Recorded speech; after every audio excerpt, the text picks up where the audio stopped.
Adaptation to the American frontier was a time of enduring the struggle while reaching out to early immigrants. Father Pierce had come initially, then arranged for Benedictine monks to come. They then asked for Benedictine sisters to teach the German immigrants, but this expanded to include children of professional people in St. Cloud. Significant works at this time included St. Agnes Academy in St. Cloud, which even included boarding students. Jane Swisshelm, who was editor of the St. Cloud Democrat, described it as a school kept by a company of Benedictine nuns, where music, drawing, needlework, and German are well taught by ladies of polished manners and unusual proficiency. We began St. Benedict's Academy in St. Joseph, which continued for nearly 100 years. An orphanage began as early as 1875 in St. Cloud. It was later moved to St. Joseph and grew to include 63 orphans.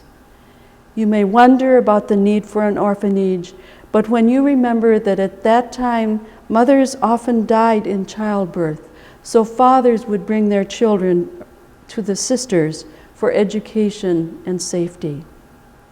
Or perhaps the fathers were wounded or killed in the Civil War, and mothers were unable to cope with their families at that time.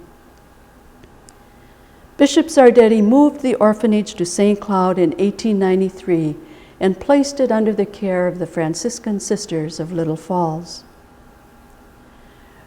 We had an Indian school for Ojibwe girls for a period of time, and we had a boys' school. We called it the Bethlehem Boarding School for little boys who were between the ages of 6 and 12.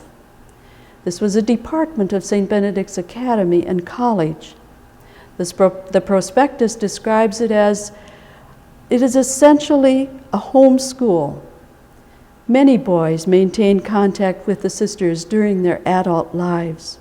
This was transferred to Altoona, Wisconsin in 1938. It was a continual struggle for survival, identity, and autonomy during these early years.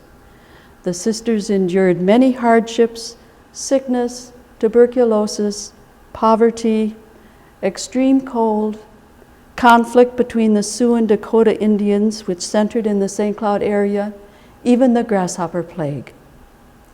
The average age of death was 28 years of age,